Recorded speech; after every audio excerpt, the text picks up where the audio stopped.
আমরা নাহিদ ইসলামকে বলবো, আপনি আপনার বক্তব্য প্রত্যাহার করে নিন। সেনাবাহিনী না থাকলেই বরং পাহাড় অশান্ত হয়ে যাবে। বিদেশি মদতপুষ্ট ষড়যন্ত্রকারীরা চায় বাংলাদেশ থেকে পাহাড়কে বিচ্ছিন্ন করতে। পাহাড় নিয়ে এনসিপি নেতা নাহিদের বক্তব্যের তীব্র নিন্দা জানাচ্ছি এবং উপজাতিদের আদিবাসী দাবিকারীদের গ্রেফতার করে শাস্তির আওতায় আনার দাবি জানাচ্ছি।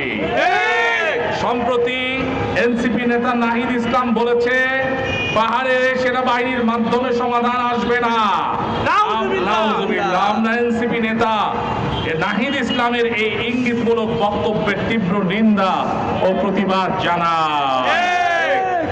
কারণ ইতিহাস বলে হিংস্র উপজাতি সন্ত্রাসীরা আগে প্রায়শই বাঙালিদের উপর নির্মম নির্যাতন ও গণহত্যা চালাতো। সেনাবাহিনী সেই অশান্ত পরিবেশকে শান্ত করেছে। সেনাবাহিনী না থাকলেই বরং পাহাড় অশান্ত হয়ে যাবে। বিদেশি মদতপুষ্ট ষড়যন্ত্রকারীরা চায় বাংলাদেশ থেকে পাহাড়কে বিচ্ছিন্ন করতে, কিন্তু একমাত্র পাহাড়ে সেনাবাহিনীর উপস্থিতির কারণে তারা সেই ষড়যন্ত্র বাস্তবায়ন করতে পারছে না। তাই তারা নানা ইঙ্গিতে নানা কৌশলে পাহাড়ে সেনা উপস্থিতির বিরুদ্ধে বলে।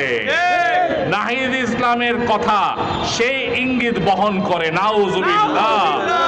আমরা নাহিদ ইসলামকে বলবো, আপনি আপনার বক্তব্য প্রত্যাহার করে নিন।